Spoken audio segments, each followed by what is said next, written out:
For more insights, we're joined now by Nader Hashemi. He is Associate Professor of Middle East and Islamic Politics at Georgetown University. Professor, good to see you again. I want to ask you about the international condemnation. It's been intense, particularly after the Gaza famine report came out, but we had those protests across the weekend as well in Malaysia, in Australia. Israel seemingly has continued with its actions in Gaza City. Why isn't any of the pressure working? Well, it's not working because Israel's biggest backer, the United States, is still supporting Israeli policy in Gaza, which is a genocidal famine that we're all seeing unfolding before our eyes. And so unless that changes, there's no incentive for Israel to reconsider its policy, to withdraw from Gaza, and to agree to a ceasefire. A couple of days ago, the UN Secretary General described what was happening in Gaza after the famine report came out as a man-made disaster, a moral indictment, and a failure of humanity itself. I think he got it a little bit wrong. It's not a failure of humanity itself. It's failure, first of all, of the Israeli government, but principally of its biggest backers in the United States and in the West. So this is very much a U.S. and Western-enabled famine and genocide. And as long as that equation holds true, Israel will continue its policy in Gaza.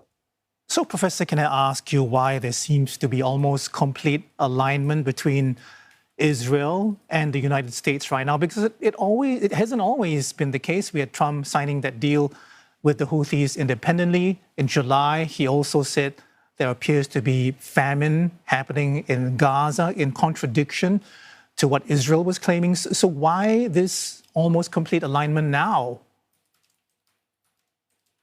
Well, look, U.S. support for Israel has always been very strong, especially after the 1967 war. So there's multiple reasons. One, the United States views Israel as a local, reliable ally protecting American interests in the region. We've seen what Israel has done in Lebanon and Syria and Iran, all with U.S. backing. So there is this broad consensus among the U.S. foreign policy establishment in both parties that Israel is our most reliable and toughest ally. Trump himself is closely allied, I think, with the right-wing pro-Israel perspective, largely because Trump is a transactional president. You saw what he did with Elon Musk, the billionaire, businessman who gave Donald Trump $300 million for his campaign, and Donald Trump effectively turned over the reins of government to this one individual. So Trump's policy and his politics are very much characterized by pay to play. So these right-wing pro-Israel organizations and individuals in the United States are willing to fund Donald Trump's campaign, and Donald Trump will lean in their direction, especially on this issue. I don't think Donald Trump has any particular personal passion and love for Netanyahu or for even Israel itself. I think he simply, his career benefits by leaning in the direction where there's a lot of political power. And so he'll continue to back Israel. So I think that's fundamentally what's going on. I mean, there's other bases of support that explain why the United States is so hawkishly and, extremely supportive of Israel. There's a huge Christian evangelical community in the United States that's theologically backing Israel. So when you put that all together, that explains why even in the midst of this grotesque moral obscenity unfolding in Gaza, characterized by a man-made famine and a certifiable genocide, the United States is still supporting those policies. Professor, the IDF has struck targets in Yemen, supposedly in response to a missile attack by the Houthis. So I'm wondering, is this a renewed threat from the Iran-backed rebels, or simply an opportunity, by the group to make a statement of its continued presence in the region? We're still here. Yeah, more of the latter. Look, the Houthi rebels, they don't even control Yemen, right? They're an opposition group that have occupied large parts of Yemen. Symbolically, they shoot these missiles at Israel. They do very little damage. What they do, what I think their biggest effect is simply sort of demonstrating that There are groups in the region that are deeply upset about what's happening in Gaza, and they're not willing to remain silent. The Houthis actually have a lot of popular support in the Arab and Islamic world because they're perceived as the only group that is trying to militarily change the political equation in the Middle East. But of course, they're no match for the United States or for Israel, which is much more militarily powerful than the Houthis are. So it's really the symbolism of these attacks on Israel and the counterattacks. But what the Houthis have been able to do is expose the regional Arab states, all of whom are either silent on what's happening in Gaza or complicit in various ways in supporting Israel's genocidal policy by virtue of their refusal to stop this genocide. There's a lot of leverage that these Arab states have. Several of them have diplomatic relations with Israel. None of them have severed relations with Israel.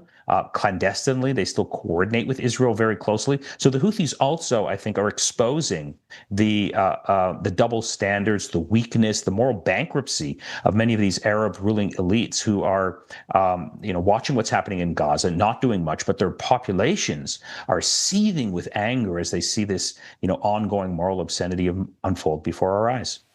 And what about the way the rebels attacked? The reported use of cluster munitions by the Houthis and then Israel's retaliatory strikes in Sana'a. What do all of this suggest about the evolving norms of warfare in the region? How are they shifting, Professor? And how can deterrence keep up? Yeah, this is a new weapon that we haven't seen before that the Houthis are using. It suggests that they do have new technology that they're using. But again, when you compare the Houthis' arsenal, their military power, it's just, it doesn't compare with anything that Israel or the United States have. So these are largely symbolic strikes that really don't change the balance of power. The punishment that the Houthis receive every time they fire a missile or a new munition in the direction of Israel is far greater than what they're able to deliver on the Israeli side. So I think they're going to continue to do this, but I don't think it overall changes the balance of power. It doesn't save any lives in Gaza. It's really the symbolism of the Houthis' attacks on Israel and what it represents and what it reveals that I think is the most important part of the story of the Houthi engagement in this war in Gaza. Professor, the UN says 86% of Gaza is currently in militarized zones or under evacuation orders. I'm wondering, is this a frightening preview about the possibility of Palestinians being resettled in other places? We hear there are talks going on with South Sudan, although the country denies it. Horrifying, abhorrent, but could that be a reality?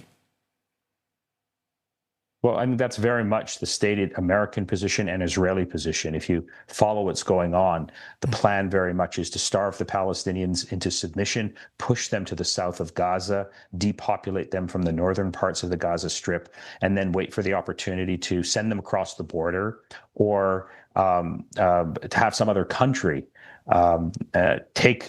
take in the Palestinians, which of course is, it's just outrageous to begin with, because the population transfer, forced population transfer, is not only a war crime, but it's a crime against humanity under international law.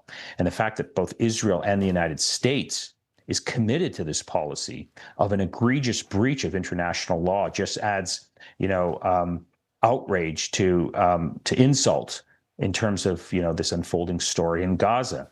South Sudan, if you know anything about South Sudan, I'm glad you raised that issue. It's a basket case politically, economically, socially, and now you want to dump 2 million Palestinians there against their own will. It just, compounds this horrific story that confirms that what we're seeing today in Gaza is really the great moral crisis of the 21st century, and it will have very long-lasting effects, not just on regional politics, but on international relations more broadly. Thank you so much for your insight, Nader Hashemi, Associate Professor of Middle East and Islamic Politics at Georgetown University.